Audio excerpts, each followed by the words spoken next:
ಪೌರಾಣಿಕ ಕಾಲದಲ್ಲಿ ಕೈಲಾಸ ಪರ್ವತದಲ್ಲಿ ದೇವಿ ಪಾರ್ವತಿ ಮತ್ತು ಪರಮೇಶ್ವರರು ವಾಸಿಸುತ್ತಿದ್ದರು.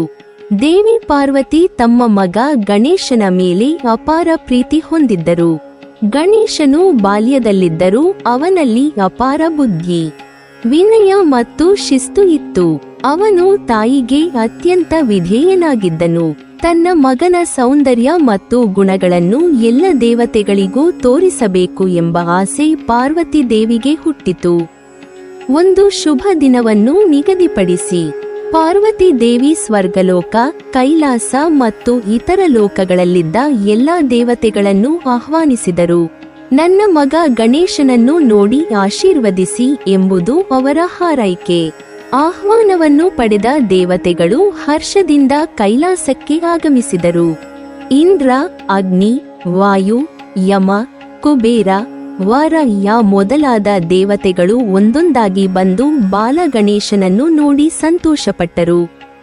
ಅವರು ಗಣೇಶನಿಗೆ ದೀರ್ಘಾಯುಷ್ಯ, ಜ್ಞಾನ, ಐಶ್ವರ್ಯ ಮತ್ತು ಯಶಸ್ಸಿನ ಆಶೀರ್ವಾದಗಳನ್ನು ನೀಡಿದರು. ಆದರೆ ಈ ಎಲ್ಲ ಸಂಭ್ರಮದ ನಡುವೆ ಪಾರ್ವತಿ ದೇವಿಗೆ ಒಂದು ವಿಷಯ ಗಮನಕ್ಕೆ ಬಂತು.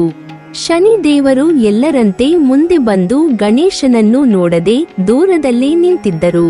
ಅವರ ಮುಖದಲ್ಲಿ ಒಂದು ಗಂಭೀರತೆ ಮತ್ತು ಸಂಕೋಚ ಕಾಣಿಸುತ್ತಿತ್ತು. ಇದನ್ನು ಕಂಡ ಪಾರ್ವತಿ ದೇವಿ ಸ್ವಲ್ಪ ಆಶ್ಚರ್ಯಗೊಂಡರು. ಅವರು ಶನಿದೇವರ ಬಳಿಗೆ ಹೋಗಿ ಸೌಮ್ಯವಾಗಿ ಕೇಳಿದರು, ಶನಿದೇವರೇ, ನೀನು ನನ್ನ ಮಗನಿಗೆ ಆಶೀರ್ವಾದ ನೀಡದೆ ದೂರದಲ್ಲೇ ನಿಂತಿರುವುದೇಕೆ? ಶನಿದೇವರು ತಲೆಬಾಗಿಸಿ ವಿನಯದಿಂದ ಉತ್ತರಿಸಿದರು, ಅಮ್ಮ, ನನ್ನ ದೃಷ್ಟಿಗೆ ವಿಶೇಷ ಶಕ್ತಿ ಇದೆ. ನಾನು ಯಾರನ್ನು ನೇರವಾಗಿ ನೋಡುತ್ತೇನೋ ಅವರಿಗೆ ಅಪಶಕುನ್ ಸಂಭವಿಸುವ ಸಾಧ್ಯತೆ ಇರುತ್ತದೆ. ನಾನು ಇದನ್ನು ತಿಳಿದುಕೊಂಡೇ ದೂರದಲ್ಲಿದ್ದೇನೆ. ನಿಮ್ಮ ಮಗನಿಗೆ ಯಾವತ್ತೂ ಅಪಾಯ ಬರುವಂತಾಗಬಾರದು ಎಂಬುದೇ ನನ್ನ ಆಶಯ. ಶನಿದೇವರ ಮಾತಿನಲ್ಲಿ ಸತ್ಯ ಮತ್ತು ಕಾಳಜಿ ಇತ್ತು. ಆದರೆ ಮಗನ ಮೇಲೆ ಅಪಾರ ಪ್ರೀತಿ ಹೊಂದಿದ್ದ ಪಾರ್ವತಿ ದೇವಿಗೆ ಇದನ್ನು ಒಪ್ಪಿಕೊಳ್ಳಲು ಮನಸ್ಸಾಗಲಿಲ್ಲ. ನೀನು ದೇವತೆ, ನಿನ್ನ ದೃಷ್ಟಿ ನನ್ನ ಮಗನಿಗೆ ಹೇಗೆ ಹಾನಿ ಮಾಡಬಹುದು ಎಂದು ಅವರು ಶನಿದೇವರನ್ನು ಬಲವಂತಪಡಿಸಿದರು. ತಾಯಿಯ ಹಠದ ಮುಂದೆ ಶನಿದೇವರು ಮೌನವಾಗಿ ನಿಂತರು. ದೈವದ ವಿಧಿಯನ್ನು ಯಾರೂ ತಪ್ಪಿಸಲು ಸಾಧ್ಯವಿಲ್ಲ ಎಂಬ ಅರಿವು ಅವರಿಗಿತ್ತು. ಕೊನೆಗೆ ಪಾರ್ವತಿ ದೇವಿಯ ಆದೇಶಕ್ಕೆ ಬದ್ಧನಾಗಿ ಶನಿದೇವರು ಕ್ಷಣ ಮಾತ್ರಕ್ಕೆ ನೇರವಾಗಿ ಬಾಲ ಗಣೇಶನನ್ನು ನೋಡಿದರು. ಅದೇ ಕ್ಷಣದಲ್ಲಿ ಭಯಾನಕ ಘಟನೆ ಸಂಭವಿಸಿತು. ಗಣೇಶನ ತಲೆ ದೇಹದಿಂದ ಬೇರ್ಪಟ್ಟು ನೆಲಕ್ಕೆ ಬಿದ್ದಿತು. ಕೈಲಾಸದಲ್ಲಿ ಆ ಕ್ಷಣ ಮೌನ ಆವರಿಸಿತು. ಸಂಭ್ರಮ ಕ್ಷಣದಲ್ಲಿ ಶೋಕವಾಗಿ ಪರಿವರ್ತನೆಯಾಯಿತು. ತಮ್ಮ ಮಗನನ್ನು ನಿರ್ಜೀವವಾಗಿ ಕಂಡ ಪಾರ್ವತಿ ದೇವಿ ಭಾರೀ ದುಃಖದಲ್ಲಿ ಮುಳುಗಿದರು. ಅವರು ಅಳುತ್ತಾ ಪ್ರಳಯ ರೂಪವನ್ನು ತಾಳಿದರು. ನನ್ನ ಮಗನನ್ನು ನನಗೆ ಮರಳಿ ಕೊಡಿ ಎಂದು ಅವರು ಅಳಲಾಡಿದರು. ಅವರ ದುಃಖದಿಂದ 3 ಲೋಕಗಳು ಕಂಪಿಸಿದವು. ದೇವತೆಗಳೆಲ್ಲರೂ ಭಯಭೀತರಾದರು. ಆಗ ಪರಮೇಶ್ವರರು ಪರಿಸ್ಥಿತಿಯನ್ನು ಶಮನಗೊಳಿಸಲು ಮುಂದಾದರು. ವಿಷ್ಣು ದೇವರನ್ನು ಕರೆದು, ಈ ಮಗುವಿಗೆ ತಕ್ಷಣವೇ ಹೊಸ ತಲೆ ಬೇಕು.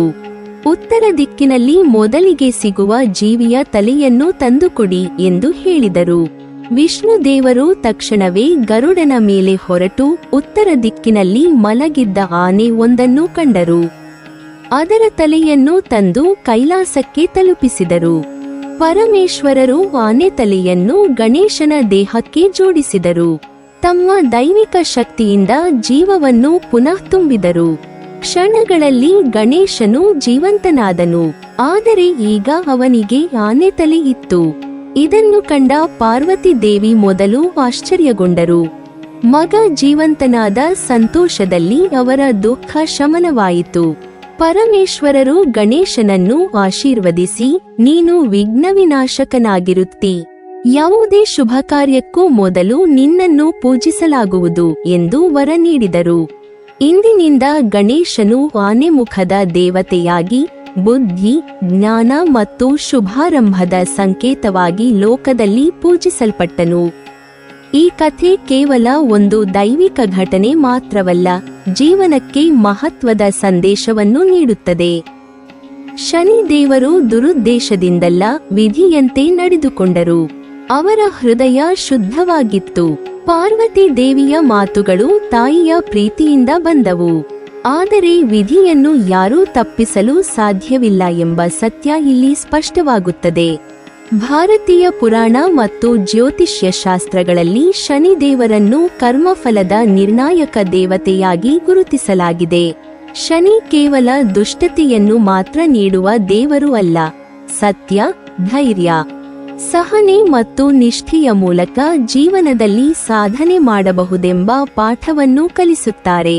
ಶನಿ ದೇವರನ್ನು ಆರಾಧಿಸುವುದರಿಂದ ವ್ಯಕ್ತಿಯ ಶನಿದೋಷ ಶಮನವಾಗುತ್ತದೆ, ಧೈರ್ಯ ಮತ್ತು ಶಕ್ತಿ ಹೆಚ್ಚುತ್ತದೆ, ಮನಸ್ಸಿಗೆ ಶಾಂತಿ ದೊರಕುತ್ತದೆ. ವಿಶೇಷವಾಗಿ ಧನುರ್ಮಾಸದಲ್ಲಿ ಶನಿಯ ಆರಾಧನೆ ಮಾಡಿದರೆ ಅವನಿಂದ ದೊರಕುವ ಫಲಗಳು ಅತ್ಯಂತ ಶಕ್ತಿಶಾಲಿ ಎಂದು ಜ್ಯೋತಿಷ್ಯ ಶಾಸ್ತ್ರಗಳು ಹೇಳುತ್ತವೆ. ಧನುರ್ಮಾಸವು ದೈವಾಧ್ಯಾತ್ಮಿಕ ಕಾರ್ಯಗಳಿಗೆ ಅತ್ಯಂತ ಶ್ರೇಷ್ಠವಾದ ಸಮಯ. ಈ ಕಾಲದಲ್ಲಿ ಮಾಡುವ ಪೂಜೆ, ಜಪ, ಧ್ಯಾನ ಮತ್ತು ದಾನಗಳಿಗೆ ವಿಶೇಷ ಪುಣ್ಯ ಲಭಿಸುತ್ತದೆ. ಶನಿವಾರದ ದಿನಗಳು ಶನಿಯ ಅಂಗವಾಗಿ ಬಲಿಷ್ಠವಾಗಿವೆ. ಈ ಸಮಯದಲ್ಲಿ ಶನಿದೇವರನ್ನು ಶುದ್ಧ ಮನಸ್ಸಿನಿಂದ, ನಿಷ್ಠೆಯಿಂದ ಆರಾಧಿಸುವುದು ದೇವತೆಯ ಅನುಗ್ರಹವನ್ನು ಪಡೆಯಲು ಸುಲಭ ಮಾರ್ಗವಾಗಿದೆ. ಧನುರ್ಮಾಸದಲ್ಲಿ ಶನಿಯ ಆರಾಧನೆಯ ಮೂಲಕ ವ್ಯಕ್ತಿಯ ಪಾಪ ಕ್ಷಯವಾಗಿ ಶನಿದೋಷ ನಿವಾರಣೆ ಆಗುತ್ತದೆ. ಸಹನೆ, ಶಾಂತಿ, ಧೈರ್ಯ, ಸ್ಥಿರತೆ ಮತ್ತು ಆತ್ಮವಿಶ್ವಾಸ ವೃದ್ಧಿ ಹೊಂದುತ್ತದೆ. ಶನಿದೇವರಿಗೆ ಅರ್ಪಿಸುವ ನೈವೇದ್ಯ, ದಾನ ಮತ್ತು ಪೂಜಾ ಸಾಮಗ್ರಿಗಳು ಶನಿವಾರ, ವಿಶೇಷವಾಗಿ ಈ ಮಾಸದಲ್ಲಿ ಅತ್ಯಂತ ಶ್ರೇಷ್ಠವೆಂದು ಪರಿಗಣಿಸಲಾಗುತ್ತದೆ. ಕಪ್ಪು ಬಣ್ಣದ ವಸ್ತುಗಳು, ಎಳ್ಳು, ಕಬ್ಬಿಣ, ಎಳ್ಳೆಣ್ಣೆ, ಕಪ್ಪು ಉದ್ದು ಮತ್ತು ಕಪ್ಪು ಬಟ್ಟೆಗಳನ್ನು ಶನಿದೇವರಿಗೆ ಅರ್ಪಿಸುವುದು ವಿಶೇಷ ಫಲಕಾರಿಯಾಗಿದೆ. ಇವು ಶನಿವಾರ ದೀನರಿಗೆ ದಾನ ಮಾಡಿದರೆ ಅಥವಾ ಬ್ರಾಹ್ಮಣರಿಗೆ ನೀಡಿದರೆ ಶನಿದೋಷ ಶಮನಕ್ಕೆ ಕಾರಣವಾಗುತ್ತದೆ. ಶನಿಯ ಆರಾಧನೆ ಪೌರಾಣಿಕ ವಿಧಾನಗಳಲ್ಲಿ ಶಕ್ತಿ ಮತ್ತು ಶುದ್ಧತೆ ಹೊಂದಿದಂತೆ ಮಾಡಬೇಕು. ಶನಿದೇವರ ಆರಾಧನೆಯ ಅತಿ ಮುಖ್ಯ ಅಂಶವೆಂದರೆ ಶುದ್ಧ ಹೃದಯ ಮತ್ತು ನಿಷ್ಠೆ. ಶನಿಯ ಎದುರು ಇಟ್ಟುಕೊಳ್ಳುವ ಭಾವನೆಗಳು ಮನಸ್ಸಿನಲ್ಲಿ ಶಾಂತಿ, ಭಕ್ತಿ ಮತ್ತು ವಿನಯ ಹೊಂದಿರಬೇಕು. ಆಸೆ, ಹಠ, ಅಹಂಕಾರ, ಕ್ರೂರತೆ ಇಲ್ಲದಂತೆ ನಿಷ್ಠೆಯಿಂದ ಪೂಜೆಯನ್ನು ಮಾಡುವುದು ಶ್ರೇಷ್ಠ. ಶನಿ ದೇವರು ದೃಷ್ಟಿಯಿಂದ ಎಲ್ಲಾ ಕ್ರಿಯೆಗಳ ಫಲ ನೀಡುತ್ತಾರೆ. ಆದ್ದರಿಂದ ಶುದ್ಧ ಮನಸ್ಸಿನಿಂದ ಕರ್ಮದ ಫಲದ ಬಗ್ಗೆ ಚಿಂತನೆ ಮಾಡದೆ ಶನಿಯನ್ನು ಆರಾಧಿಸುವುದು ಫಲಕಾರಿಯಾಗಿದೆ. ಹೀಗೆ ಧನುರ್ಮಾಸದಲ್ಲಿ ಶನಿದೇವರ ಆರಾಧನೆ, ಪೂಜೆ ಮತ್ತು ದಾನವು ಜೀವನದಲ್ಲಿ ಶನಿದೋಷ ಶಮನ, ಶಾಂತಿ, ಧೈರ್ಯ, ಸಹನೆ, ಧೈರ್ಯ ಮತ್ತು ಸ್ಥಿರತೆಯನ್ನು ತರುತ್ತದೆ. ಇದು ನಿಷ್ಠೆ, ಶುದ್ಧ ಮನಸ್ಸು, ಧರ್ಮ ಮತ್ತು ಕರ್ಮದ ಮಹತ್ವವನ್ನು ನಮಗೆ ಸ್ಪಷ್ಟವಾಗಿ ತೋರಿಸುತ್ತದೆ. ಶನಿಯ ಆರಾಧನೆಯ ಮೂಲಕ ವ್ಯಕ್ತಿಯ ಜೀವನದಲ್ಲಿ ಪ್ರತಿಯೊಂದು ಕಾರ್ಯವೂ ಯಶಸ್ವಿಯಾಗುತ್ತದೆ. ಸಂಕಷ್ಟಗಳು ದೂರವಾಗುತ್ತವೆ ಮತ್ತು ಶ್ರೇಷ್ಠ ಭವಿಷ್ಯ ನಿರ್ಮಾಣಕ್ಕೆ ಮಾರ್ಗ ಸಿಗುತ್ತದೆ. ನೀವಿನ್ನೂ ನಮ್ಮ ಚಾನೆಲ್ ಅನ್ನು ಸಬ್ಸ್ಕ್ರೈಬ್ ಮಾಡಿಲ್ವಾ? ಹಾಗಾದರೆ ಈ ಕೂಡಲೇ ನಮ್ಮ ಇಂದ್ರಜಾಲ ಚಾನೆಲ್ ಅನ್ನು ಸಬ್ಸ್ಕ್ರೈಬ್ ಮಾಡಿ ಮತ್ತು ಪಕ್ಕದಲ್ಲಿರುವ ಬೆಲ್ ಐಕಾನ್ ಅನ್ನು ಕ್ಲಿಕ್ ಮಾಡಿದರೆ ನಮ್ಮ ಹೊಸ ವಿಡಿಯೋಗಳನ್ನು ನೀವು ನೋಡಬಹುದು.